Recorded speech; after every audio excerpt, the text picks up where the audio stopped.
Department of Workforce Solutions.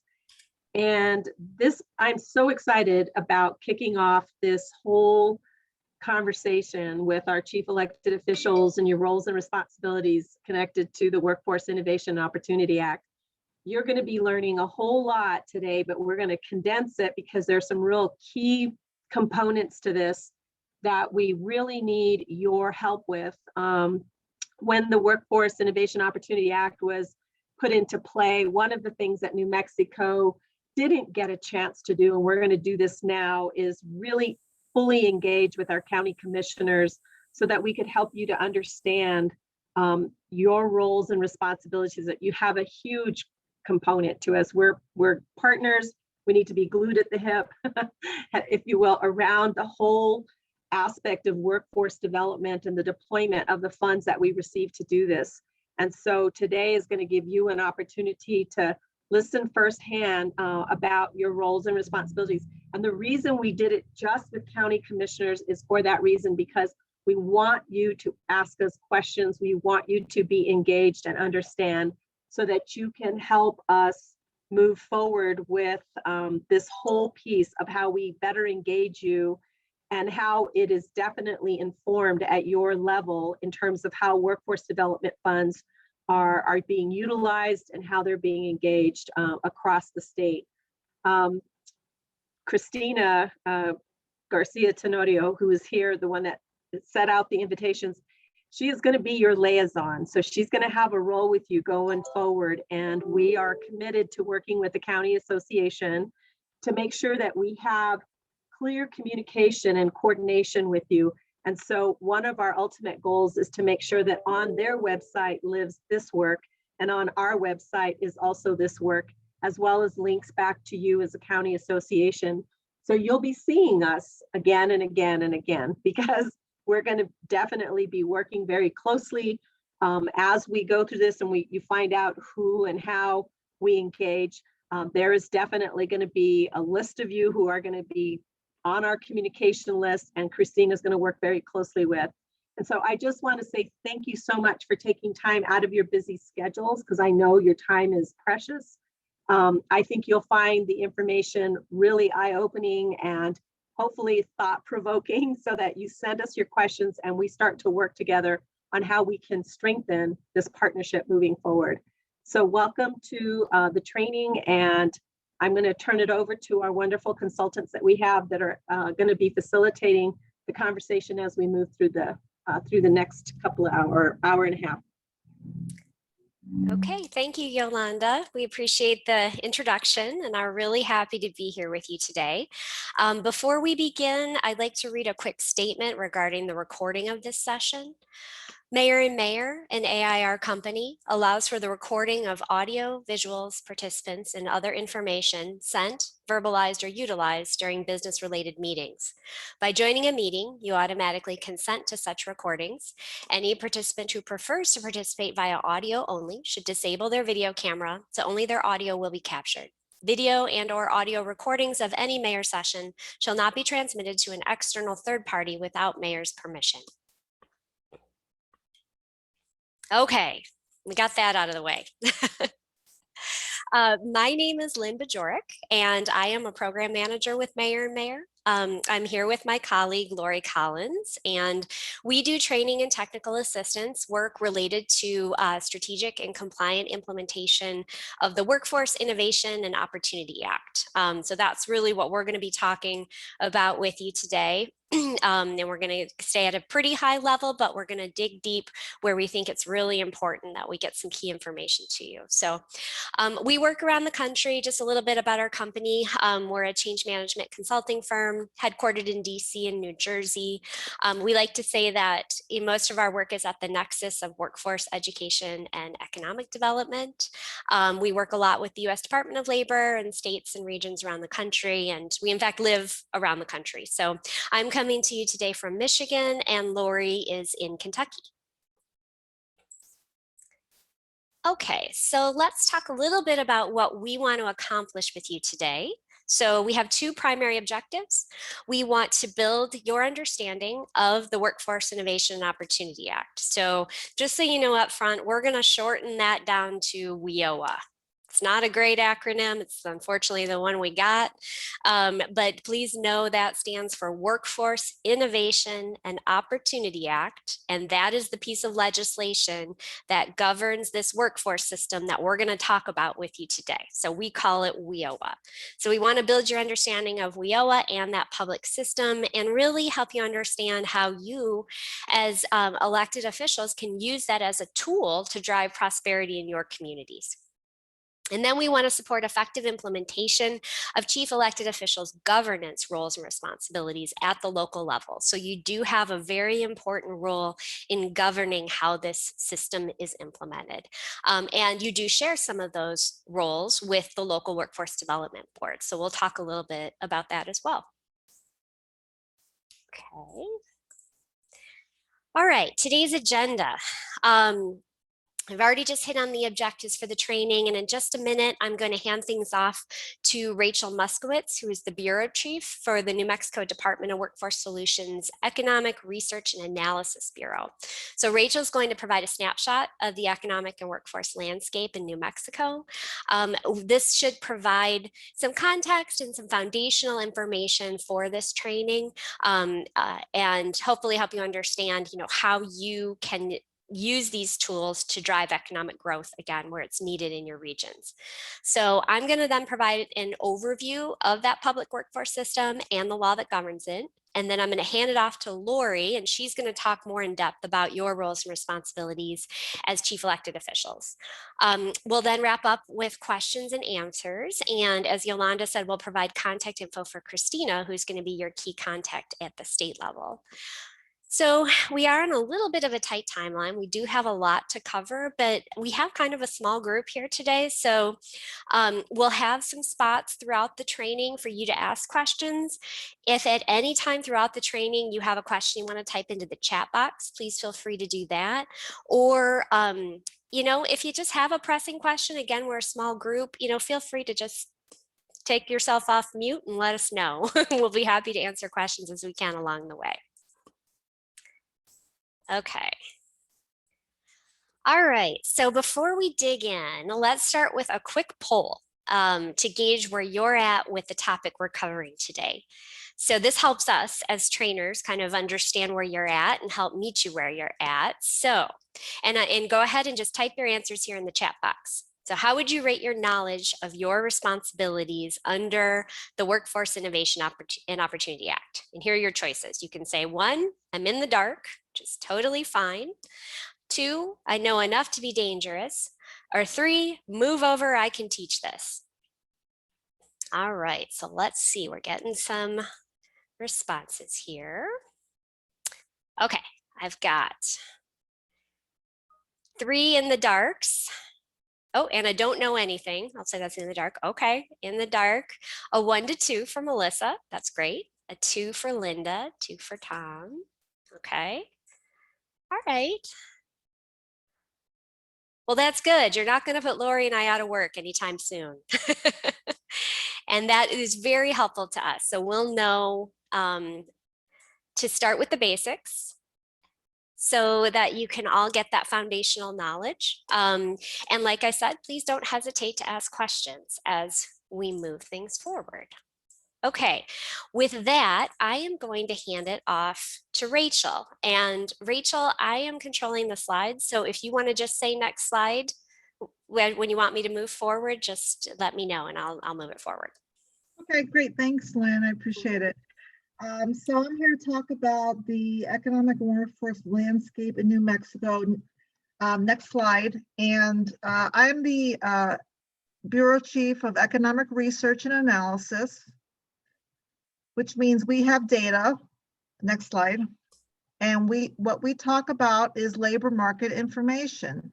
And what is labor market information? Labor market information is any statistic that you can use to either get a job, get a better job, or to increase your community's prosperity. So some type of labor market information is unemployment rate, employment, wages. We have all these types of data. And what's useful for you is that using labor market information or data is helpful to make sound policies and promote economic development and job creation. Researchers use it to assess the health of the economy and forecast future economic trends. Employers use it to make informed business decisions, and it is especially used for job seekers and students to make informed career and employment decisions. Next slide. So we collect labor market information, and if you own a business or know someone who owns a business, you probably have received these surveys, and we ask people for the data. Next slide. We analyze labor market information. We have a news release, state of the workforce, labor market review, and this information is available by county. In some instances, we have it by workforce region, and we have it for the state and for the US.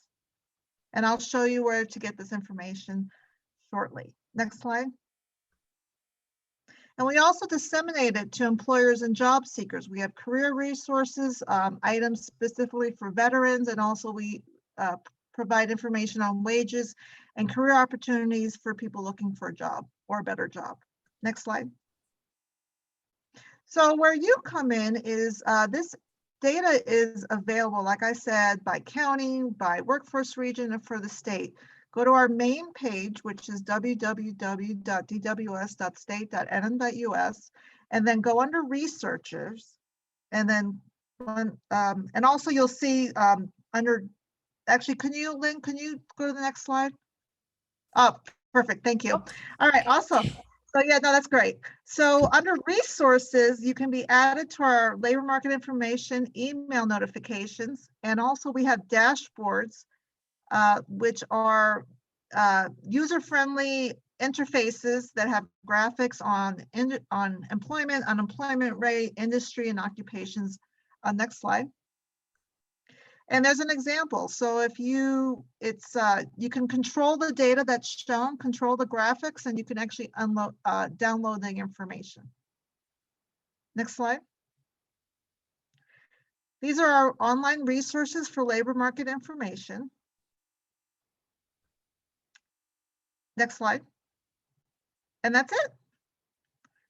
I could talk about this all day, but I only had 10 minutes, so. Thank you, Rachel. Are Thank there you. any questions for Rachel about labor market information? And you know, her shop at the state level provides all this great data that's available to all of you. And the idea is really that you, along with your local board, can use that information to understand where you're at, right? With unemployment, in which sectors, where there might be opportunities for growth, and you can then target your investments through this public workforce system to meet those gaps. So I don't know, Rachel, if you want to add anything to that. No, I think you could do my job, Lynn, so. No, No. I'm not good with numbers. The only thing I need to say is that we are here for you, and that we have the data for you. So if you need any help, we are here for you, and there is a statistic for that. So thank you. Thanks, Lynn. Yeah, thank you. All right. Okay, well, let's move on and let's talk now about the workforce system. Okay, so WIOA. I already explained the acronym here, but let me tell you that this was enacted into law on July 22nd, 2014. So we're almost to 7 years since the law was implemented. And I want you to notice too, here in the first bullet where it says broad bipartisan support. So, right, especially in this day and age, how often can you say something is passing in Washington, right, with broad bipartisan support? But this was true of WIOA, and that's because, frankly, WIOA is an iteration of multiple laws that have evolved over time, and they really made a concerted effort to research and study what worked and what worked well, and to bake it into WIOA. So you're really seeing some evidence-based practices built into this law, and it was able to garner broad bipartisan support. It was the first piece of legislation passed since 1998, which was the Workforce Investment Act that preceded it. And basically what the law does is it outlines the vision, goals, objectives, requirements, and we're going to talk about all of those things for this public workforce system and how it's structured. So the New Mexico workforce system, really all the system in all the states and territories in the country is governed by this law. And the public workforce system that it funds provides those essential tools that I mentioned in your local area. So what it really does, and we're going to talk a little bit more in depth about this, but the law demands an alignment of a whole bunch of different partners with different resources across this system.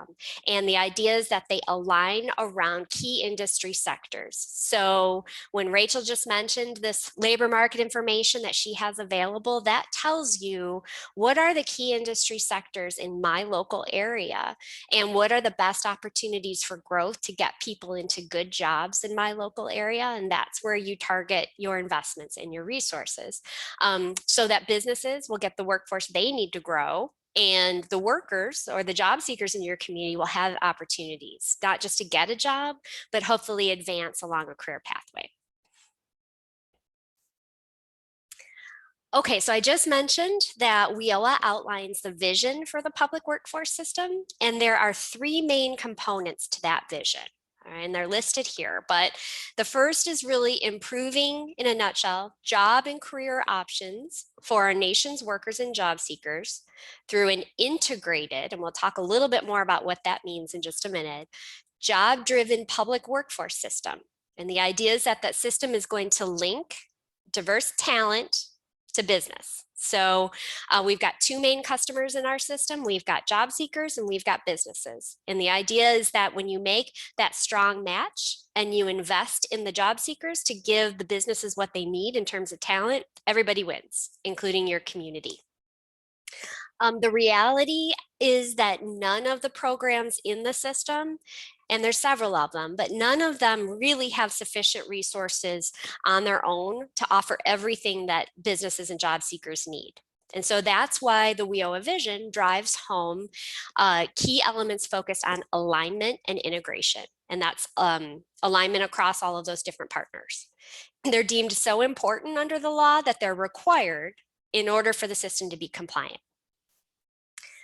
The second key component of the vision is supporting the development of strong regional economies where businesses thrive and people want to live and work. And so this is something that we really try to drive home when we talk to folks like you, elected officials, right? Because, you know, I'm guessing most of you ran for this position because you had a vision for supporting a strong regional economy where you live. And we want to make sure you understand that this is an important tool in your toolbox to help you achieve that vision. And then finally, supporting the development of a talent pipeline. And we're going to talk a little bit more about what we mean by a talent pipeline. Okay. All right, this is our infographic for a talent pipeline, which I'd really like to see improved because I think it looks, well, it's a lot, right? There's a lot on here. So let me break it down a little bit. All right. So this graphic depicts a talent pipeline. See the pipeline in the middle. It's essentially the idea that you have job seekers at one end of the pipeline and businesses at the other. And the various programs and resources that are offered through the public workforce system are there to help those job seekers move through that pipeline. So as they're moving through the pipeline, they're receiving needed services along the way. So when they exit at the other end, they have the knowledge, the skills, and the abilities that the businesses on the other side need to really thrive. That's the idea. So when you're looking at that pipeline, you see things like assessment, case management, education, post-secondary education, lots of training would be in that pipeline, helping folks do career exploration, job readiness, all sorts of different types of services that are provided in that pipeline. And those are provided through the public workforce system. So I just want to say that the goal is for the public workforce system to actually serve as the talent development pipeline, but that's why it's so critical that the system brings business to the table. Because you want business to inform those services so that we make sure that, you know, if you have a influx, a huge flood of truck drivers in your local area, then we don't want the system investing in truck drivers or whatever it might be, whatever occupation, welding, something, you know, you want to make sure that that's going to be an occupation that's projected to grow in your community, and you're hearing that from the businesses in your community. Okay. So WIOA has 5 key principles.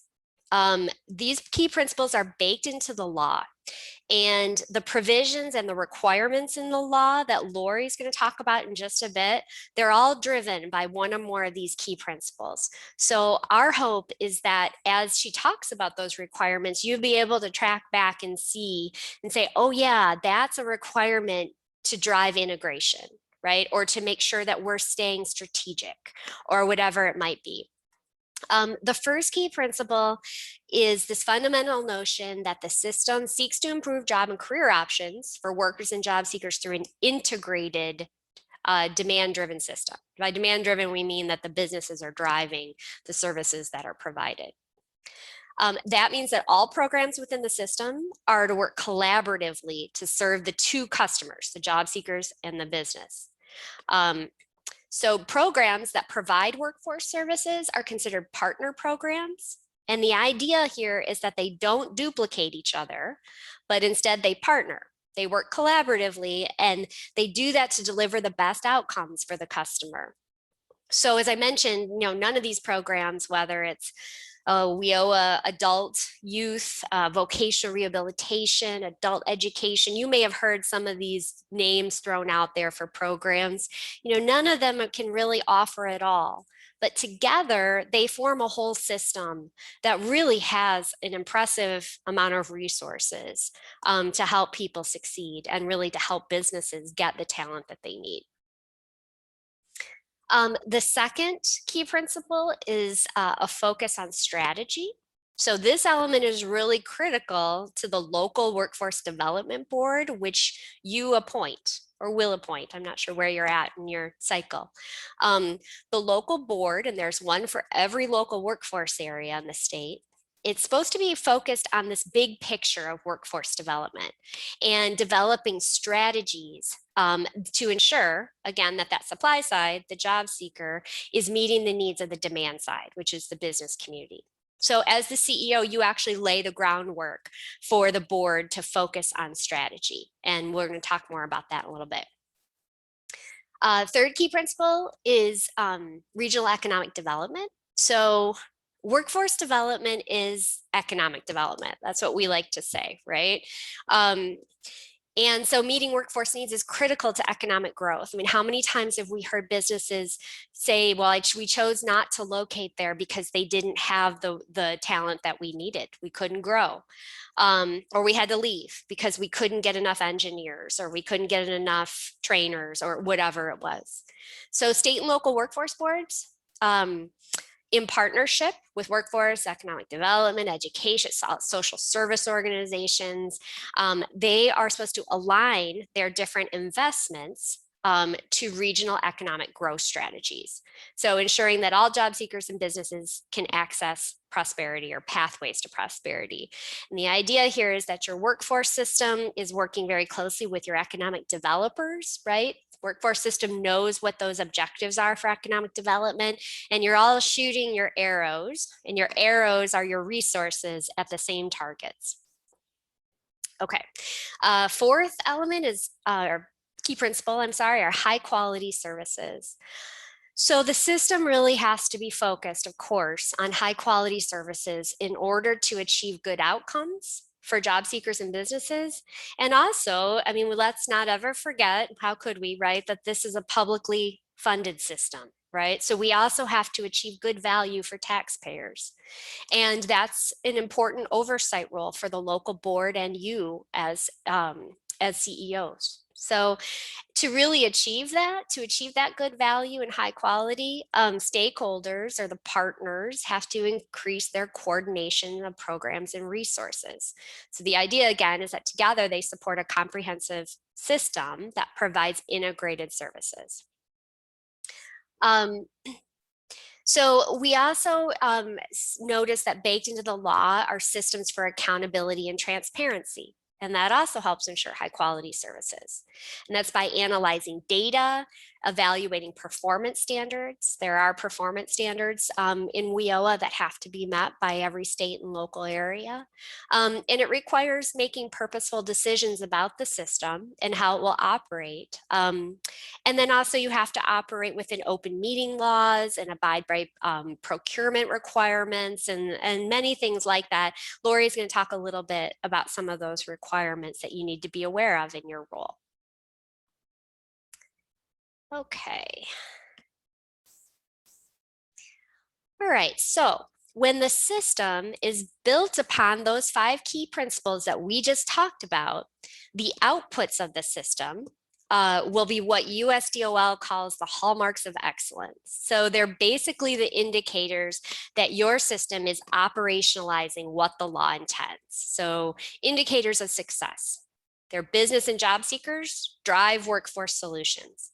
That means that you're putting your 2 customers at the center of your public workforce system, and you're designing and delivering services that best meet their needs. So it's not about what's best for the different agencies involved, the different partners. It's about what's best for the customer.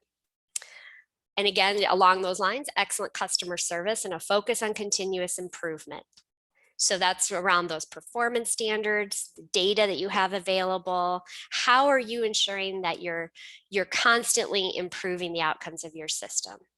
And the third, strong regional economies. They're active in community and workforce development. So you're tying together economic development, workforce development to really drive your community's prosperity. Okay, so I'm going to talk a little bit now about how WIOA really is an opportunity and tool for you as local elected officials. So we mentioned a few minutes ago that part of the WIOA vision is using the public workforce system as a tool, right? A tool to drive economic development in your local area. So as I said before, I would guess that most of you sought out your role as an elected official because that's what you wanted to do, right? You wanted to see growth and prosperity in your communities. So the resources provided to your local areas through WIOA are part of your toolkit for doing that. And by providing funding to help, and that comes from the federal government through your state workforce agency, and we'll talk a little bit about that. So you're providing funding to help those who need it most to enter and advance in the job market. And by establishing a governance structure through your local workforce board that ensures that the services those folks received are aligned to your business's workforce needs. So by doing that, you actually have a critical tool to reduce poverty, expand business development, and grow your local economies. So it's really a win for businesses. It's a win for your citizens, and combined together, it's a win for your communities as a whole. All right. All right, so let's talk a little bit now about the public workforce system. I've already mentioned it, I think, kind of in the abstract at the high level. So let's talk a little bit about how it's structured and who the different players are involved in this. All right. And then, as I said, Lori's going to go into greater depth around specific roles and responsibilities. So you'll see the title of this slide is called WIOA Title I Governance. We call it that because these really are all the folks in the system that play a role in governing it and ensure that it's both compliant and effective. All right, so let's start up at the top with the U.S. Department of Labor. So the federal funding for WIOA comes to each state through the U.S. Department of Labor. And USDOL has compliance and oversight requirements that are handed down to the states, as well as, and they also provide technical assistance. And USDOL does its own monitoring as well. So you may, in your role, if you've been in it a while, you may have heard of something around monitoring reports from USDOL, or USDOL has been out to monitor. They have 6 regional offices across the country, and the regional office that covers New Mexico is located in Dallas. Right underneath the Department of Labor, you see the governor. The governor receives the federal funding from USDOL and houses that funding and the administration of that funding in its state workforce agency. So for you in New Mexico, that's the New Mexico Department of Workforce Solutions. That's the agency that Yolanda represents and Christina represents. The governor, also using criteria that's spelled out in the law, appoints the State Workforce Development Board, which you can see over here down to the left, right? And you see the arrow going back up to the governor. It's because the governor appoints the state board. The state agency over here to the right, or Workforce Solutions, has oversight for the administrative functions of the state and the local system, right? So as a result, Department of Workforce Solutions has oversight for the role that chief elected officials play in the local system. Okay, so now you see under here, you see all of you, the chief elected officials. Chief elected officials, you serve as the grant subrecipient under the state agency. And you have fiscal liability for the funds. That's one of those important things that we want to make sure you understand through this training, is that that is an inherent part of the law. Lori's going to talk about it in a little bit more depth, but you do have fiscal liability, and that by you, I mean the agencies or the organizations that you represent. Your county has liability for the funds. The CEO is designated chief lead elected official, and that chief lead elected official, usually in consultation with the other elected officials, will appoint the local workforce development board. And the CLEO may also designate a fiscal agent to receive the funds and pay the bills. So that can, and we see around the country, that's a variety of different agencies and organizations that can serve in that fiscal agent role. The local board here down at the bottom is the governing body for the local workforce development area. It sets the policy for the local area, and it does the strategic planning. So WIOA does require a local workforce investment plan, and that's the local board's responsibility. And then over here to the right, you can see that the local board, in conjunction with the chief lead elected official, can procure a one-stop operator who coordinates services to the customers through service providers in this one-stop delivery system over here at the bottom right. So that's where the rubber meets the road. That's where folks access services, whether it's training, whether it's job search, placement, all sorts of different services that are provided through this system is down here at the bottom in your local communities. Okay, so now that we've gotten down to this local level, let's drill down a little bit further so that you can see what happens down in your communities. Okay, so a foundational philosophy within WIOA is the concept of local control. So at a basic level, this means that the local governance structure is where decisions are made regarding strategy and service delivery, because typically it's local people who know best how to serve a local area. So this is all very true. I would add a caveat that the state board and the state workforce agency do have responsibility to set state level policy. And they may set minimum standards and expectations around things that happen locally. So it truly is a partnership. But this local control philosophy is really reflected in several ways. And some of them we've already talked, actually, I think I've talked about all of them, actually. The CLEOs appoint the local boards. right? That is those are local decisions, and you're intended to appoint people who are invested in your local communities and knowledgeable about what's needed for talent development. The local board selects service providers and one-stop operators. They procure them locally. And also, as I just mentioned, the local board develops a local plan, which is then submitted into the state for approval. So this graphic represents the local piece of the workforce system, and it identifies oversight and selection responsibilities of the CLIO and the local board. So there are 4 roles at the local level which have to be selected, and you can see one in each of these boxes. So the fiscal agent, right down here, which is selected by the CLIO. There are the service providers over here. Those are the folks that are actually providing services to customers that come in the door. And I'm talking about the job seeker customers typically, although some of them also work directly with businesses as well to provide them services. There is the one-stop operator. So the one-stop operator is a unique feature that was built into WIOA. And it really speaks back to, I would say, to that key principle I talked about around integration and alignment.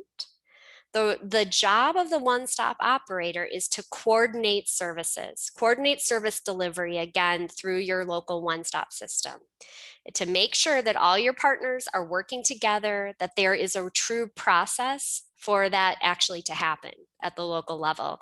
You know, I've been doing this for longer than I want to admit. And, you know, for years, there was a lot of talk about integration. There was a lot of, you know, well, you all work together. But we really didn't have before WIOA mechanisms to hold people accountable for that. And now we do. And the one-stop operator is one of those mechanisms. And then over here, we have local board staff. So staff are selected by the local board itself, and they're really the glue, that the fuel that keeps things running locally, right? They ensure the board follows a meeting schedule, that they have minutes and agendas. And the idea is that the staff help ensure that the system implements the vision of the local board. So the local board sets the vision for the local system. That's why we have business members on that board, and the staff helps supports implementation of that vision. Okay, so that was a lot, but let's stop here and see if there are any questions. I see one in the chat. Can you give some successful examples regionally? And it looks like that's from Christine.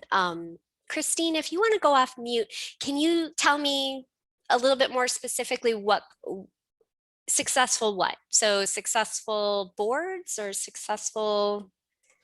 I think successful integration. Integration. Because, okay. Yeah, because this is definitely systemic, one thing depending on another. Mm-hmm. And I don't know that I can point to anything that I've seen that would demonstrate this. Yeah. Beautiful law, beautiful principles, but what's the reality? That's a great question. I'm so glad you asked this. So let me respond, and then Lori, I want to give you a chance to respond. So what we know, I think, there are some key indicators of successful integration. And all of these things I think we have seen in places around the country. But I will tell you that it's not easy to achieve. And we see more places where they aren't there yet. But it's kind of a spectrum. And on one end, you have complete silos, right? And on the other hand, you have fully integrated. So when you're fully integrated, you see things, frankly, co-location. You see all the partners located in one physical space, which we know is what customers want, right? Now, I will tell you that just being physically located together does not mean you're integrated. You have to take it much farther than that. So I've seen places where they're on the same place and they still are in like little silos. But that's one. They have processes in place for things like common intake. Let's say that, right? So a customer can come in, fill out one application, provide their information one time, and it goes to all the partners so that they're not having to repeat themselves. There are things like joint case management. So if a customer is eligible to be enrolled in more than one program, they have the staff from those programs working behind the scenes to manage their case and help them succeed. It's not, again, going to see this case manager with this case manager and this case manager. It's partners sharing data. That's a huge one. Ideally, they're all working with the same data systems. If they're not, they've built in mechanisms for those systems to talk to one another. That's another great one. For business services, this is a biggie. We know, and depending on where you're from, you may have heard this, employers hate it when they get multiple contacts from different partner programs. They want those partner programs to talk to each other behind the scenes again, send one person to talk to me, and they represent the system as a whole. So those are some other indicators. Lori, would you add anything to that? I would add one thing is that systems that are built and rebuilt and revised continuously with the customer in mind, not doing the same thing that has always been done because it's comfortable or easy for me as the You're cutting in and out, Lori. It's kind of hard to hear you. Oh, I'm so sorry. Ugh. I was just saying that when decisions are made about program delivery, that it's being made with the customer in mind and not a historical perspective from the agency or the practitioner level. You know, and then just to bring it to like a New Mexico perspective, just to kind of help you understand where we have some pockets of integration, because we do. So some of our centers, for example, we have a center that we call a comprehensive center, and there is co-location in there. You do see, right now, I will tell you the partner that is mostly in there with us is Department of Vocational Rehabilitation. So an individual with a disability, if they come in, it's easier for them because they don't, you know, transportation is already limited for them as it is, and it's a barrier. So coming into the center, if that VR component happens to be in there, it's awesome because they can get services right there. We're also now co-located with TANF. So the Temporary Assistance for Needy Families, that's another one that's just recently been co-located with us. But what's not happening, so we've got the beginnings of integration, right? But what's not happening yet is really that co-coordination around, let's say, the case management side of it, and making sure that they're leveraging resources and that they're actually working together to come up with that individual training plan for that individual so that they're utilizing each other and not duplicating each other. That part's not happening yet. It needs to happen. The other part that's not happening yet either is that knock on the door to a business when we're knocking on their door to find out what is it that you need, what's the talent, what's the, you know, what's the vacancies that you have that need to get filled.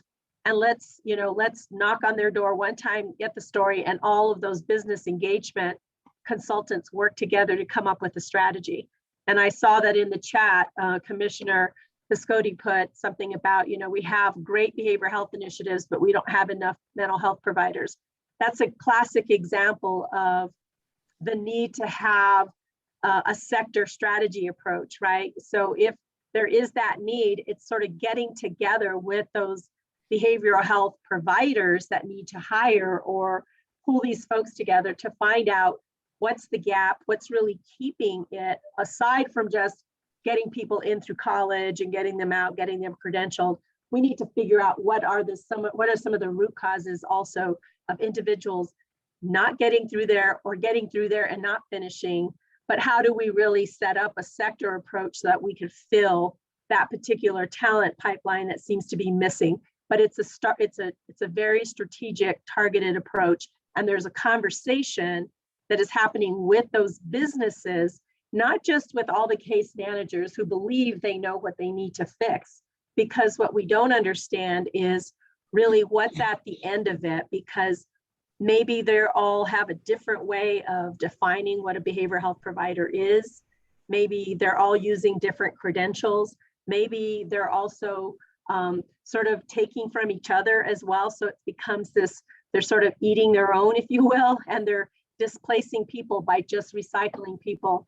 But it's important to have that conversation with the businesses so that they can also be a champion in the middle of the room to talk about how are we going to solve this. Great. Thank you, Yolanda. Okay, good questions, but I know we're short on time, so I'm going to hand it off to Lori to dig us a little bit deeper. All right. Well, I want to do an audio check, though, to make sure that you all can hear me okay, or I can run and get my headset. There's a little bit of going in and out, but it did seem to improve when you moved closer.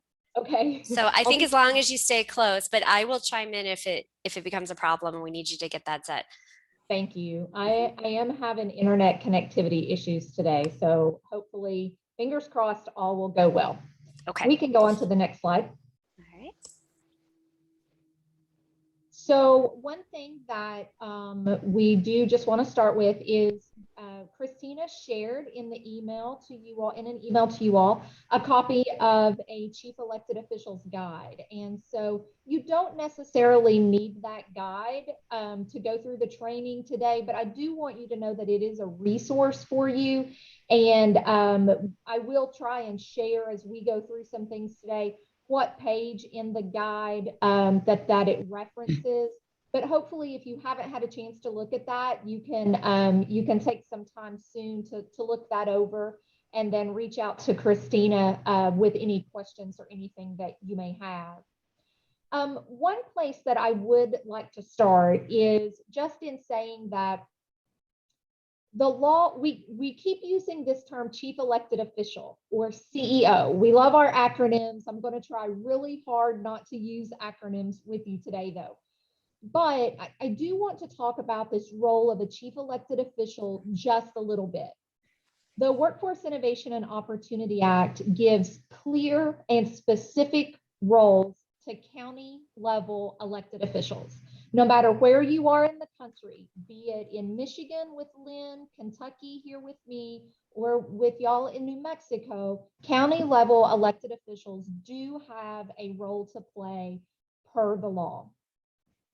Each county is to be represented by a person that is called a chief elected official or a CEO, as I mentioned earlier. So what that means, in New Mexico, there are 33 counties. Therefore, there are to be 33 chief elected officials. Each CEO is to be a county level or a county commissioner. The roles and responsibilities of those chief elected officials cannot be waived or delegated away to another organization or entity or individual. Another thing to note to hopefully help give context to all of this, in New Mexico, there are currently 4 local workforce development areas. And I share that to say this: chief elected officials are grouped together based on the local workforce development area structure. And what that means is that's just the configuration of counties that are grouped together for purposes of service delivery, planning, as Lynn was talking about, strategic planning for the workforce system, and importantly, and some would say most importantly, it's those county configurations that go into determining how the funding goes down to the local level from the state workforce agency. So that's a little bit of background on the role of chief elected official. So let's go on to the next slide. Lori, this is Yolanda. You still are cutting in and out. It goes low and it goes high again. Does it make a difference if you wear a headset? I'm going to go grab it and see. Okay. I don't know, but give me just 1 second and I'll be right back. While she's going off to get that, I will say, yes, there are 4 local regions that we have right now, and most of you may be aware of that. That's like the central area, the northern area, the southwest area, and the eastern area. And each of them has a certain set of counties that they're serving. The eastern area is the one that has the highest number of counties, which I believe is right at 12, or maybe as high as 15. The central has the least because it's the largest area, so it only has 4 counties that it's covering. And then the northern area is next, and then the southwest area, I think, only has like 6 counties. But that kind of gives you an idea of how it's broken down. And I'll let Lori see. I'm hoping her headset helps us a little bit because it's really kind of hard to hear you, Lori. You go in and out.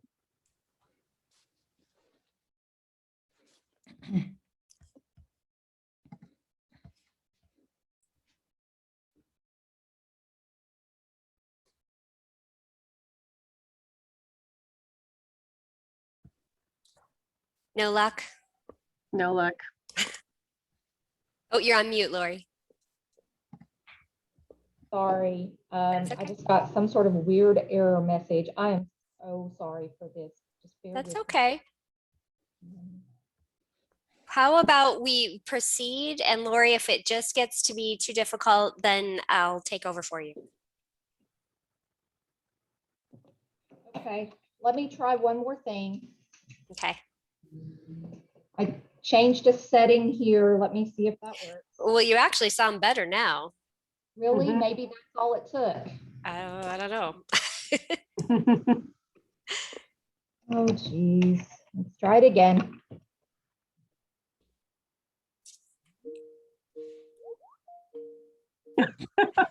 She, It's I know talking your to you. face. Her face says everything. Nope. Something happened with her computer. I was getting some sort of weird noise. Oh, How does much it sound better. now? Much Better. better. Much better. Okay. Thank you, Lori. All right. Take 2 or take 3, whatever it is. Okay. So this screen. So what you're seeing now is a list of some of the key responsibilities of chief elected officials. This is not all of them. All of them are listed in that guide that we gave you, but we knew that to go through each and every one of those roles and tasks, we would be here for hours. And we know that you all don't want to do that, and you probably have much better things to do with your time. So we did narrow it down to these key ones today that we're going to share with you during the training. These are the ones in talking with Yolanda that she just felt like had the biggest impact for New Mexico and the workforce system in your all's role as chief elected officials. So we are going to hit on these, but as I said, there are others and a more comprehensive or exhaustive list mentioned in your guide. So I just want to go through a few of these or go through these just real quick. So we're going to talk about selecting a chief lead elected official, and we'll talk about what that person is and what that person does. Lynn mentioned earlier about the financial liability of chief elected officials. So we'll talk a little bit more in depth about what that means and your responsibility as elected officials to determine how that liability will be shared amongst the other chief elected officials within your local area or your group of counties. We'll talk a little bit more, as Lynn had already mentioned, about designating a fiscal agent or a grant subrecipient. We'll talk a little bit about how that has happened in New Mexico in the past, and also what the role for the chief elected officials is, always has been in that. We'll talk about your role in appointing local workforce development board members, and we'll talk about how you have the authority and to review and approve some key tasks of that local workforce development board. And then just in general, how you as an elected official conduct high-level oversight of that workforce system. And with that responsibility, you do share that with the local workforce development board, and we'll talk about how that happens in a joint relationship, if you will, between the elected officials and local board. Next slide. So we want to talk about this chief lead elected official, and we can go on to the next slide, Lynn. So the law gives specific responsibilities to chief elected officials, one from each county, and then it also gets very confusing and talks about each local area having a specific chief elected official. So to make it a little bit easier to understand, in New Mexico, that lead one is going to be called a chief lead elected official, just to keep everything a little bit separate. So in a group of counties or in a local workforce development area, each county is represented by a chief elected official, and then those chief elected officials are to come together and select one from among them who will serve as the lead elected official. And you can think of that chief lead elected official similar to how you may think of a chairperson of any other kind of board that that you may be on or be a part of. It's just that the chief lead elected official convenes the elected officials to do the business that they need to do. The chief lead elected official would sign documents that need to be signed, and the group of elected officials could determine what other roles and responsibilities that they want that chief lead elected official performing on their behalf. And that's, again, one of the other local decision-making provisions. One of the local areas could say that there's nothing that the chief lead elected official could do without it coming before the broader group of elected officials. And another group could, in another part of the state, could say, okay, here's 3 or 4 things that that chief lead can do without it coming back before us. It's just whatever is the will of the group and whatever makes sense for them. Next slide. So the next one that we want to talk about is sharing financial liability. And nobody likes to talk about or think about should there ever be a reason that money needs to be paid back. But all of y'all are elected officials or you're in public service, and you do know that unfortunately things like that happen. And and we can go on to the next slide, Lynn. And so what this is about is determining if there's ever a situation where money was spent that it has then through an audit process been determined to be disallowed, and therefore payment needs to be made back to the state agency, or in sometimes all the way back up to the U.S. Department of Labor. The CEOs having a plan on how they're going to share that financial liability, it's really important to have that determined prior to being in a situation where you need to have it determined. You know, being able to do that work up front and have those discussions about what you're going to do should this situation ever reside.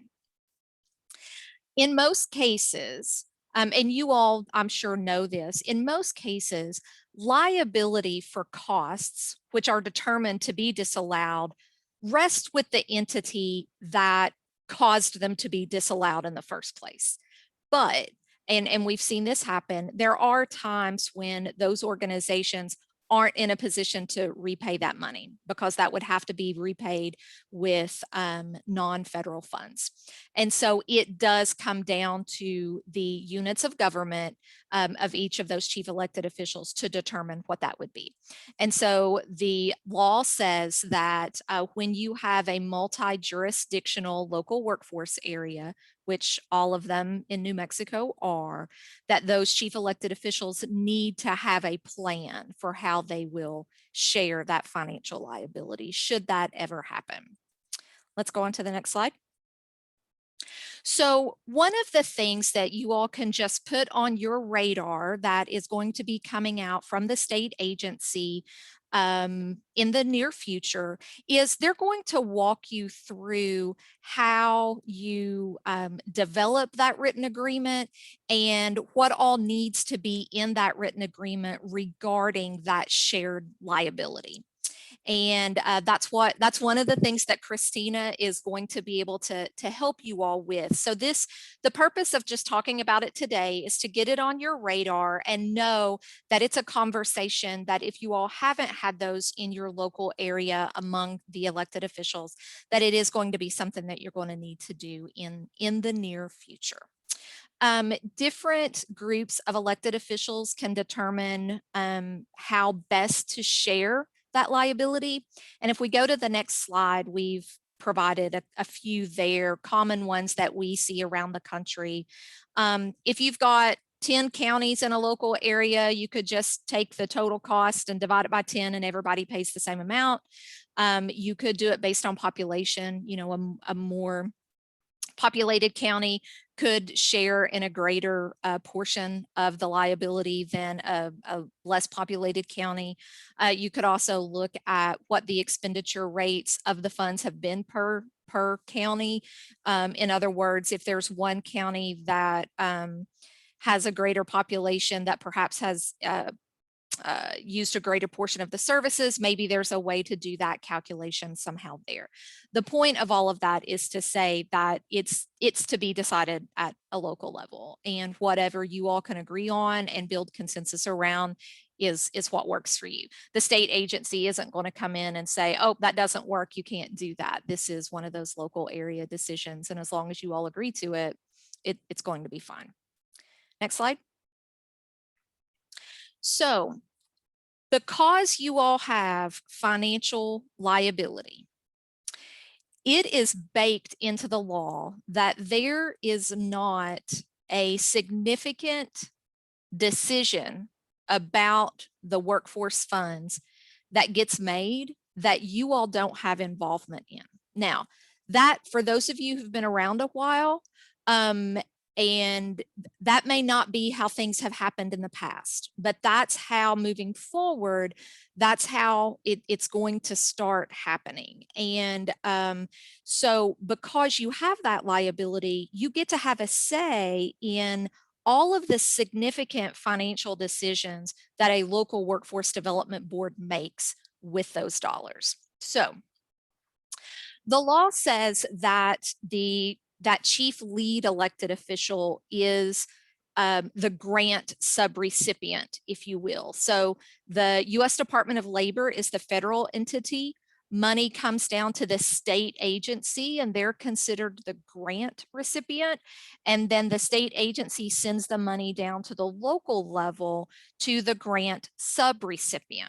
So if we just went by the process in the law, then the money would go down to the chief lead elected official.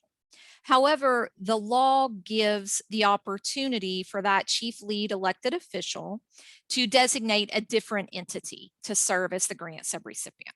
And so what happens, I think in at least one of the areas in New Mexico, you all have a local development district or a local council of government or COG serving as a grant subrecipient.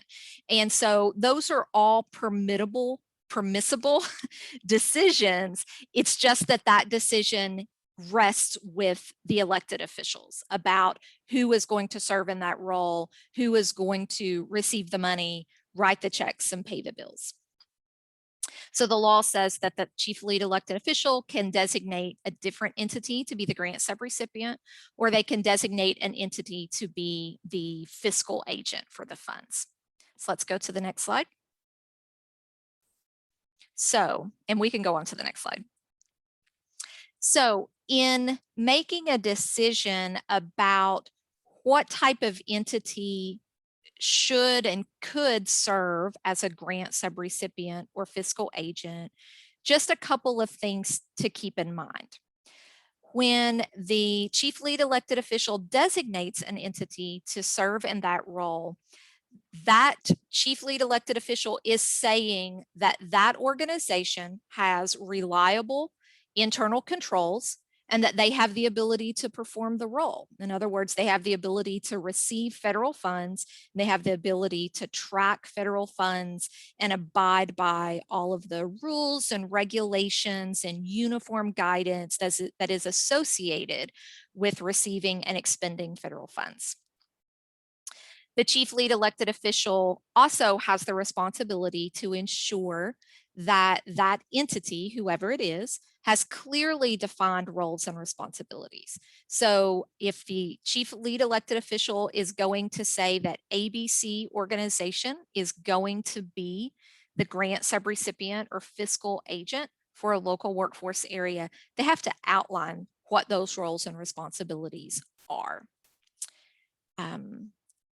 And in doing that, they also have to designate that the grant subrecipient or fiscal agent takes their direction for how to spend those funds from the local workforce development board. So it's a very interesting three-party arrangement, or three-legged stool, if you will, for the purposes of spending those dollars at the local level. The elected officials have responsibility for the funds. They designate a local workforce board to oversee the funds, and they also designate the entity who's going to write the checks and report on the funds. And so those three groups have to be in lockstep about what each of their roles and responsibilities are when it comes to the receiving and the expenditure of those dollars. In designating an entity to serve as a grant subrecipient or fiscal agent, it does not in any way relieve the elected officials of their liability for the grant funds. And should there be a situation where an entity isn't designated to be the grant subrecipient or fiscal agent, that's fine because it's completely optional. Then the expectation is that that chief lead elected official's unit of government serves in that role. And around the country, you do see county governments serving in that role in a variety of places. Next slide. So we've talked about this sort of in the big picture. Specifically, the role of the grant subrecipient or fiscal agent is to do these things that are on the screen right now. This isn't specific really to the Workforce Innovation and Opportunity Act. These are tasks and roles that any organization that is receiving federal funds would do. They would receive the money, they would follow all of the rules and regulations associated with those dollars, they would respond to audit findings, they would maintain proper records, proper internal controls, they would prepare financial reports and provide technical assistance to anybody that the local board would designate them to need technical assistance. So that's just a quick overview of the role of the fiscal agent. We can go to the next slide. And then just a couple other things. So if that slide that we just had up is the standard list of roles and responsibilities for the fiscal agent, these are additional things that the local board can decide that that fiscal agent is going to do on their behalf. These are responsibilities that the local board has to ensure get done, and they can decide who would do them. So it could be the fiscal agent or it could be another entity. And in a lot of cases, when you have organizations like you all do in New Mexico that are serving as both they're doing the fiscal agent roles, but they're also providing staff that are staff to the board. You do see those entities doing these other things, and that's okay too. There are other states who completely separate these things out. So it's really just whatever works best for a state and local area. Next slide. So this one is we have found sometimes comes as a shock to elected officials whenever they hear that it is their role and responsibility to appoint members to that local workforce development board. If you remember that first graphic that Lynn showed that had the US Department of Labor up at the top and then all the way down to the local configuration, it had the chief elected officials above the local board on that graphic. And that is really to highlight that the local workforce board is there because the chief elected officials have appointed them to be there. And if there's any entity that reports to the other one, it's really that the local workforce board does report to the chief elected officials. So let's go on to the next slide and talk a little bit about the membership of the local board. So there are clear guidelines given in the law about who can serve on a local board. And the chief lead elected official on behalf of the broader group of elected officials does the official appointment of the members to the local board. Next slide. So the law says that there are some absolute must-have membership seats on a local workforce board. And the law also says that chief elected officials can add to those minimum seats. They just can't take away from it. So if you just do the minimum board size, your local workforce development board would be 19 members. And that makes no difference whether you are in Santa Fe or if you are in Albany, New York. If you just do the minimum size, it would be 19. And so as we go through these next few slides talking about the required membership seats, just know that we're only talking about those 19. You all as elected officials can certainly add more based on the dynamics of your local area and what you know to be important for purposes of services in your local workforce system. So next slide. So the law says that the local board has to be a majority of business representatives. So in other words, 51% of the total board composition has to be individuals that are representing businesses from your local area. And not only that, not only do they need to represent business, they need to represent business that is from an in-demand industry sector in your local area. So businesses and industries that are actually hiring and thriving and in growth mode in your local area. The individuals also have to be key decision makers from those specific industries. So they have to be the owner or the chief executive or a chief operating officer from the business. They can also be HR managers and directors or a plant manager, but they have to have a level of optimal policy making or hiring authority within the company. 2 of the seats must be filled by small business. And the members come to you through a nomination process through local business organizations and trade associations. And we often see chambers of commerce being utilized in this capacity. You know, there has been instances around the country where people get appointed to a local board because they're the neighbor of somebody who knows somebody and they just retired and they're looking for something to do. Well, that's noble and altruistic. However, the law is very clear about who can serve on this particular board. So it can't be somebody who is recently retired looking for something to do because they have to represent a business and they have to be employed in that business to represent that business. So 51% of the board. Next slide. Workforce representatives have to make up 20% of your board composition. So right there, we're at 71% of the board composition.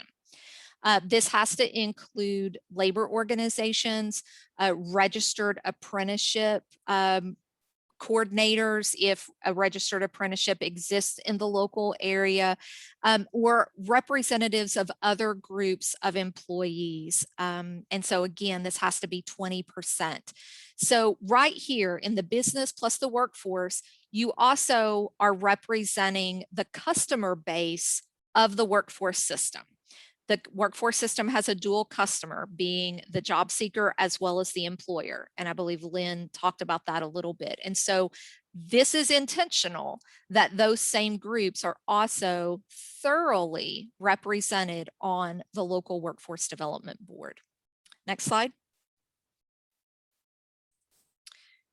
There also has to be education and training representatives. So you have to have a representative from the local adult education system, as well as a representative from a local entity providing higher education. Oftentimes we see these being community colleges, but it doesn't have to be a community college. It can be a proprietary school. It could be a university. It's whatever, but there has to be 2 seats from representing education and training. Next slide.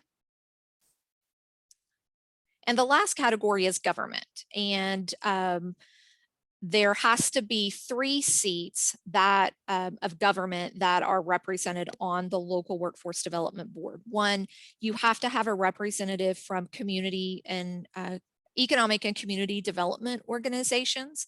You have to have a representative from the state workforce agency. That's who Yolanda and Christina represent. And you also have to have a representation from vocational rehabilitation. And so that's an agency, if you're not familiar with it, that provides guidance counseling, job training for individuals with disabilities. And so that organization also has to be represented on the board. Next slide.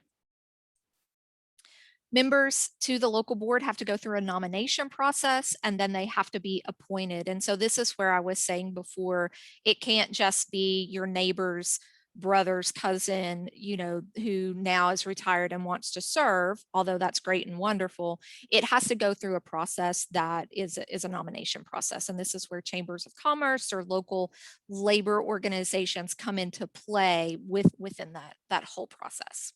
Next slide. We spend a lot of time talking about this because the appointment of members to the local board is honestly critical.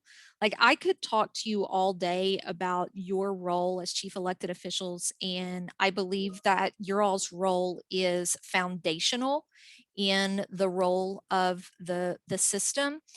And I believe that everything you all do is critical to the system. But one of the absolute most critical pieces is making sure that you are appointing members to the local board that are qualified and capable of providing the direction and oversight that the local workforce system needs. And so that's why we spend so much time talking about the membership categories, because they're so critical to really launching the local workforce system in the right direction. Next slide. So with all of those membership categories that we just shared, and knowing that it's just the bare minimum, here's the breakdown. And so it's 19. The dark blue, 53%, is your business. The lighter blue is 21%. That's your workforce. Remember, those have percentage requirements on them. And so you can see that 19 barely meets the 51% and 20% requirements. And so what this needs to tell you is that if you add seats to the local board, if you want to add 1 seat, you may end up having to add more than 1 seat so that you can maintain those percentage requirements that are there. Next slide. And I know we're running close on time, so I know I'm talking fast. So a few of the things that you will also do is serve in review and approve mode over some key tasks of the local workforce development board. And there are 3 listed here: approving their local board budget, approving their one-stop operator selection, and approving something called a memorandum of understanding and infrastructure funding agreement. We mentioned these here because these all 3 have impact on your financial liability in the system. All of these involve contractually obligating funding. And so because of that, that's why you all have operate in review and approve mode on these decisions that the local board makes. Next slide. So the local board gets funding every year, and the funding comes down in a variety of cycles, but they have to do a budget for how they're going to spend that money. And the budget has to be based on the needs of the customers in the local area, both the business customer and the individual customer. Their budgets have to be consistent with their local plan for how they're going to provide services. And so you all, as chief elected officials, have to approve that budget. And you're not intended to be a rubber stamp. You are intended to review that budget and give meaningful feedback. And if you don't believe as elected officials that the budget is doing what it needs to do, then you don't approve it. And you send the local board back to the drawing table and to redo the budget to ensure that it meets the needs of the local area. That is your right and responsibility as a chief elected official in reviewing their budget. Next slide. Another thing that you all do in review and approve mode is approve the one-stop operator selection. So Lynn talked about that one-stop operator as being sort of like this umbrella organization that brings all of these partner programs together to ensure that they're delivering services and all of that within the system. And this is an important role and a critical role. This job of one-stop operator has to be competitively procured every 4 years. It can be competitively procured more often than that if you all want it to be. But you all have to approve that selection. And in doing that, you're approving that it was competitively procured and all of that was appropriate, and that you all believe that the entity selected can execute on the role. Next slide. Let's just go on to the next one, Lynn. All right. The third review and approve thing that you all have with the local board is to review and approve something called the memorandum of understanding. So we've talked about how the local system is made up of partners who come together to do their work together, and they memorialize how they're going to do that work together in something called a memorandum of understanding. So I know you all have been in and around your positions for a while, so I know that you're familiar with MOUs. This one, for purposes of the workforce system, not only identifies how they're going to work together to execute on the system, but it also includes a piece about how they're each going to help jointly fund the system. And so because of that joint funding of the system, that has an impact also on your all's financial liability. And therefore you all have a say in the memorandum of understanding and approving it or not approving it. And hopefully you do, but hopefully you do because it is appropriate and it meets everything that it's supposed to meet. And again, this function that you all have is not intended to be a rubber stamp at all. Next slide. And then the last thing that we're going to touch on, and hopefully have a couple of minutes for questions, is in conjunction with the local workforce development board that you as chief elected officials appoint, you're also conducting oversight of that system. Next slide. You're conducting oversight when you do all of your responsibilities as a chief elected official. You know, when you're selecting an appropriate fiscal agent, that is part of conducting oversight. When you're appointing the best members to the board, that is another way that you're conducting oversight.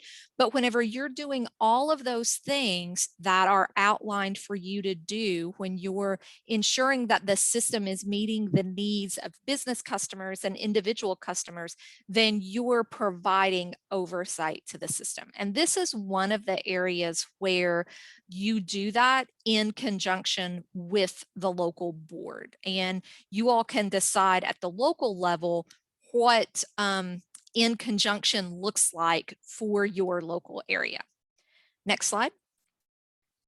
And then lastly, there is one set of programs, adult dislocated worker and youth. That's the type of funding that the local board receives. You all also have joint responsibility to provide oversight for that group of funding as well. And it just sort of pairs nicely with just the oversight for the system in general.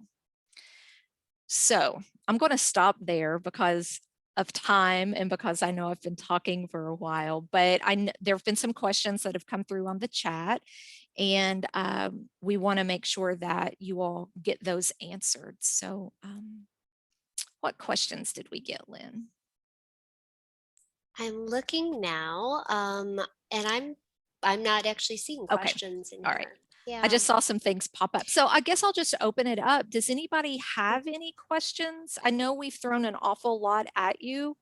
Hey, I have a question. Okay. Yolanda, how would you assess, given what we've just heard, how would you assess the state's status, if you will, with regard to local workforce boards?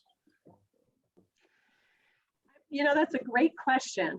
So the State Workforce Board is currently undergoing a review of the system, because that was one of the areas that just kind of concerned about some performance levels and work that's going on. So we're going to be engaging with the CEOs real soon here. We're completing a report that's going to the governor of a comprehensive review that they've done. And so on Thursday, April 1st is the board meeting. And there's some recommendations that they're making to the governor to actually strengthen our system, because it's addressing some of those efficiency and effective areas. I will tell you, one of the areas that we've not done well is in CEO engagement. And so this is a kickoff for us, because we had left the CEO engagement up to the local boards, and it didn't go very well. So I created a position, hence Christina, and we're going to be engaged with the CEOs in a much more comprehensive way.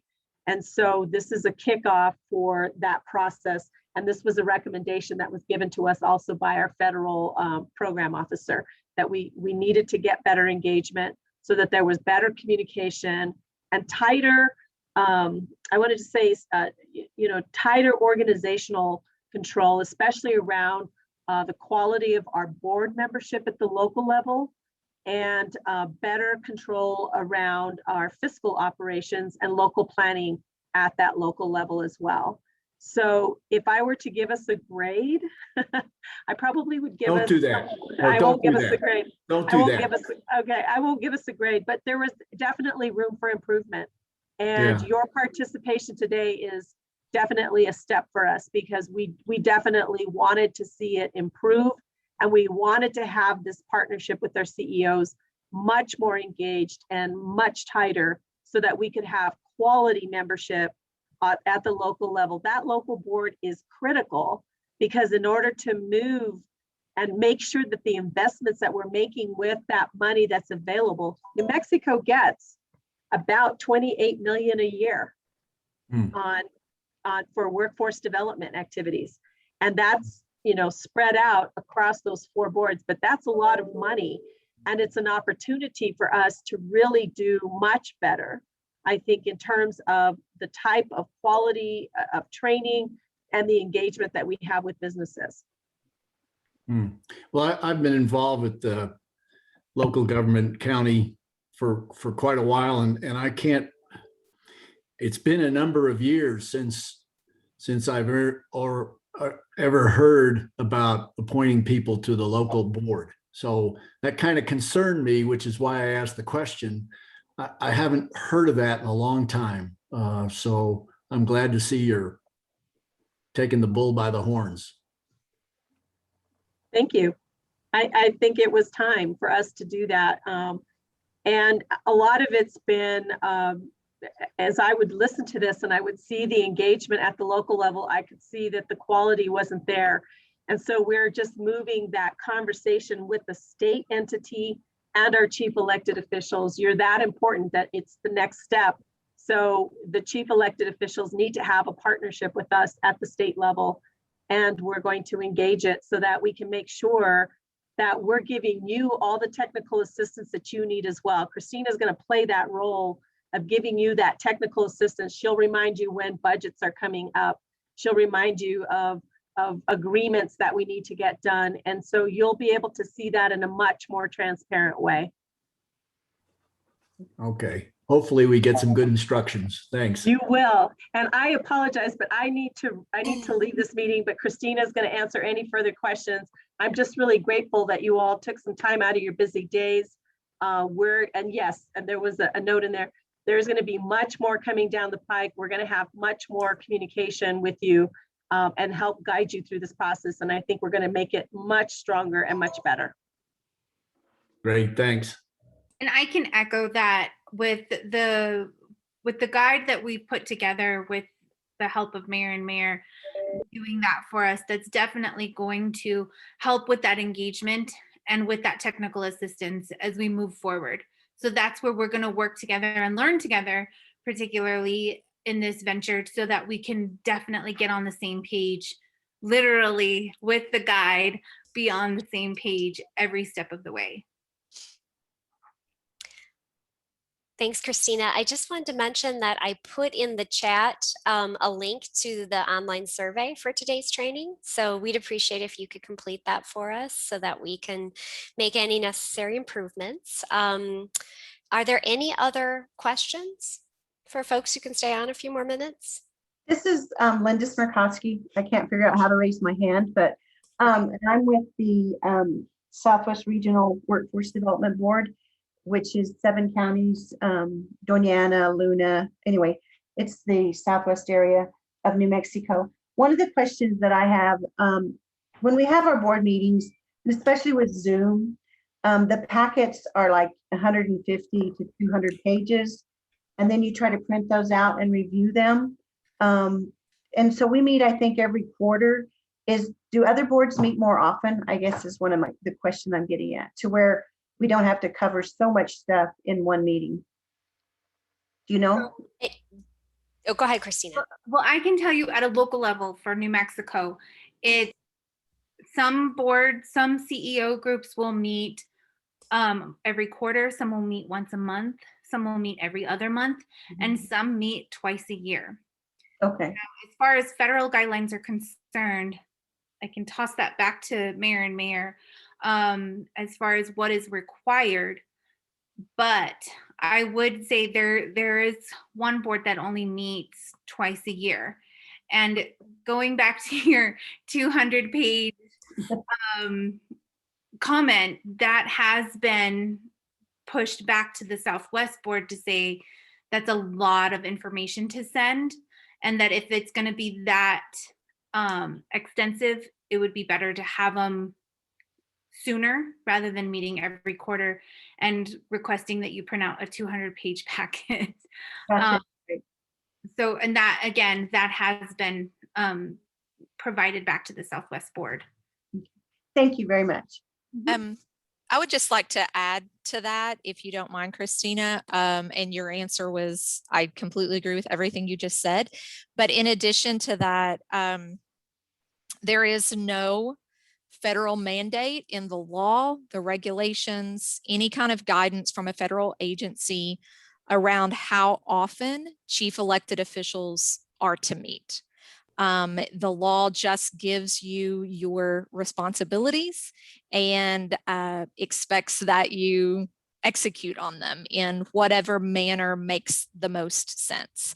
One thing that I just had this thought based on your question was, that guide that we've provided to you through Christina is not 200 pages, by the way, but hopefully as you go through there and become familiar with what your role as a chief elected official is, you all may be empowered to go back to whomever and say, well, this information, we're getting this, we don't necessarily need this, and that may eliminate some of what you're getting, but also we need to get this and we're not getting this. So, hopefully the guide can help you strategize, if you will, on what it is you need to be seeing versus maybe what you don't necessarily need to be or whatever. I hope that makes sense. It does. Thank you very much. You're welcome. In our area, we have a couple of urban areas, and the rest are very rural. Okay.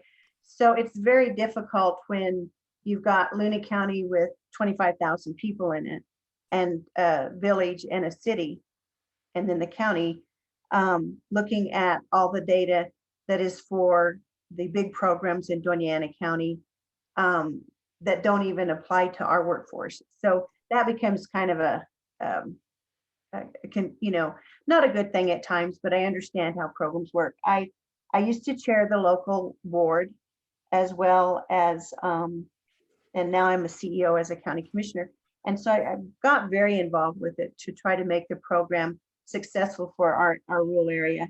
And so I actually did have the federal government come down from Dallas area and do a presentation to our board when I was on there, and that's about 10 years ago.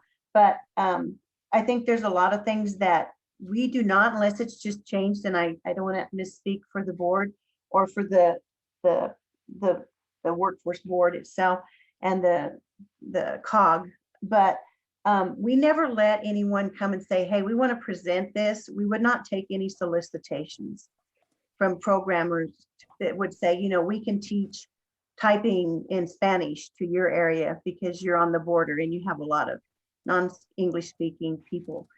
We had to invite them. We never let somebody come and say, could we do this? So that's one thing that I need to check out that I think is an issue in our area. But thank you. This has been very good, by the way. Thank you so much for coming. And I kind of want to pull back LMI into that conversation as well, because that is one of those pieces that, to tie this up with a pretty little bow and say that LMI is such a big piece to this. And one of the major reasons we had Rachel come in and talk to you about LMI is because it is one of those pieces you can use when you're looking at sector strategies. To your point, Commissioner Smarkowski, that we need to make sure that those rural areas are represented well enough so that when we're looking at the data, it's not just an urban influence. We have that rural influence that's there under the labor market infrastructure. It's absolutely necessary to have it there. Yes, thank you so much. Mm-hmm. Thank you. Are there any other questions? No? All right, please complete the evaluation, and thank you for sticking with us. I know we went a few minutes over, and we really appreciated our time with you today. Christina, do you want to make any closing remarks? I believe in the packet on the last page, it does have my contact information. You are welcome. If you want to just have a conversation and you want to reach out to me via phone, please do. It's available there for you for that reason. And it is a work cell phone, so you should expect me to pick up, of course. But, I'm really excited about this venture with all of you as we move forward. It's going to be influential, definitely, for the state and to get us on a good track, because that's definitely one of my goals being new in this position. So I really appreciate all of you. Again, this is a lot of information that was thrown at you. If you feel like you're drinking from a fire hose, welcome to the club. We're going to learn together. And if you have questions or need clarification, please feel free to reach out to me. All right. Thank you. Have a great rest of your day. Thank you, everyone. Bye. Okay, Christina, this is Linda.